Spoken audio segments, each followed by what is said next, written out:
కుర్చీ మడతబెట్టినట్లు ఏపీలో మళ్లీ ఫర్నిచర్ పాలిటిక్స్ స్టార్ట్ అయ్యాయా?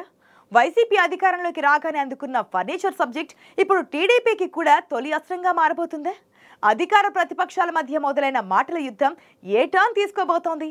ప్రభుత్వాలు మారినప్పుడల్లా ఫర్నిచర్ అంశం ఎందుకు చర్చకు తావిస్తోంది?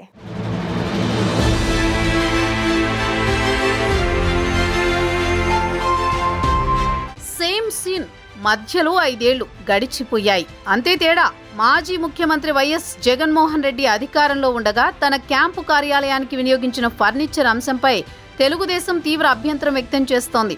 ఈ వ్యవహారంపై మాజీ సీఎంని టార్గెట్ చేశారు అధికార కూటమి నేతలు. జగన్ అధికారంలో ఉండగా తన క్యాంపు కార్యాలయానికి వాడిన ఫర్నిచర్ అంతా ప్రభుత్వ నిధులతో కొనుగోలు చేసిందే. అధికారం మారిన తర్వాత సర్కారు వారి ఖజానా నుంచి ఇచ్చిన సొమ్ముతో కొనుగోలు చేసిన ఫర్నిచర్ని ప్రభుత్వం మళ్లీ స్వాధీనంలోకి తీసుకోవాల్సి ఉంది.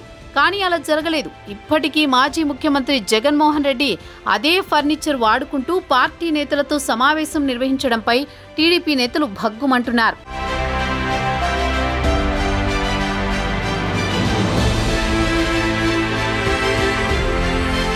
అధికార పక్ష కూటమి ఆరోపణలపై వైసీపీ ఇప్పటికే ఎదురుదాడి ప్రారంభించింది. 10 రోజుల క్రితమే ఫర్నిచర్కి సంబంధించిన ఖరీదు చెబితే పార్టీ తరపున చెల్లిస్తామని అధికారులకు లేఖ రాశామని వైఎస్ఆర్ కాంగ్రెస్ పార్టీ నాయకులు చెబుతున్నారు. దీనిపై అధికారులు స్పందించకుంటే తామేం చేసేదని అంటున్నారు. ఏపీ ప్రభుత్వంలో ఫర్నిచర్ పేరు చెబితేనే ఉలిక్కిపడే పరిస్థితులు ఏర్పడ్డాయి. టీడీపీ ప్రభుత్వ హయాంలో అప్పటి స్పీకర్గా పనిచేసిన కోడెల శివప్రసాద్ కూడా ఇదే ఫర్నిచర్ అంశంపై ఆరోపణలు ఎదుర్కొన్నారు. ప్రభుత్వ ఖర్చుతో స్పీకర్ కార్యాలయానికి కొనుగోలు చేసిన ఫర్నిచర్ని కోడెల తన ఇంటికి తరలించారని అప్పట్లో ఆరోపణలు ఎదుర్కొన్నారు. ఇప్పుడు మళ్లీ అదే ఫర్నిచర్ అంశంపై ఏపీలో రాజకీయం డబుల్ కోటింగ్ కొడుతోంది.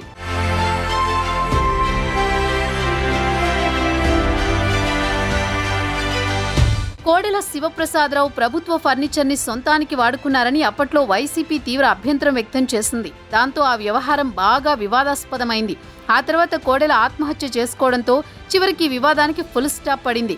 కోడెల ఆత్మస్థైర్యాన్ని దెబ్బతీసేలా ఆయన్ని కుంగదీశారని అప్పట్లో విపక్షంలో ఉన్న టీడీపీ మండిపడింది.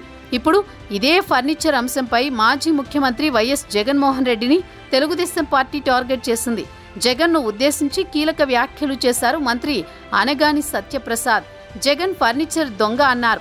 చేయని తప్పుకు నాడు కోడెలని బలి తీసుకున్నారని అనగాని వ్యాఖ్యానించారు.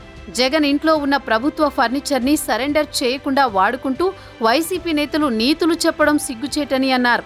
గతంలో ఫర్నిచర్ విషయంలో కోడెలపై అసత్య ఆరోపణలు చేసిన వైసీపీ నేతలు ఇప్పుడేం సమాధానం చెబుతారని ప్రశ్నించారు.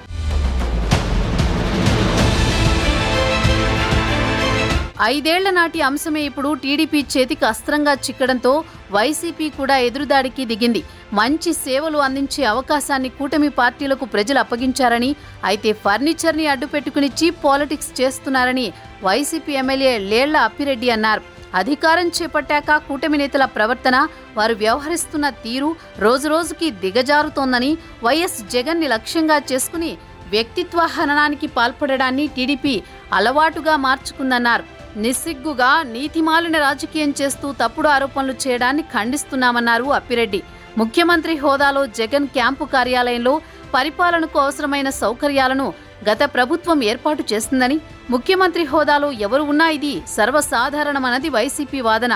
ప్రభుత్వం మారాక క్యాంపు కార్యాలయంలో ఉన్న ఫర్నిచర్పై అధికారులకు ఇప్పటికే జాబితాను అందించారని, వెసులుబాటు ఇస్తే ఫర్నిచర్కు ఎంత తిరిగి చెల్లించాలో చెప్తే అంతా చెల్లిస్తామని ప్రభుత్వ అధికారులను కోరామంటున్నారు వైసీపీ నేతలు. ప్రభుత్వం వైపు నుంచి సమాధానం కోసం ఎదురుచూస్తున్న సమయంలో టీడీపీ మంత్రులు, ఆ పార్టీ సోషల్ మీడియా జగన్మోహన్ రెడ్డిని లక్ష్యంగా చేసుకుని చేస్తున్న ప్రచారం రాజకీయాల్లో అత్యంత దిగజారుడుతనాన్ని సూచిస్తోందంటున్నారు లేళ్ల అప్పిరెడ్డి లాంటి నేతలు.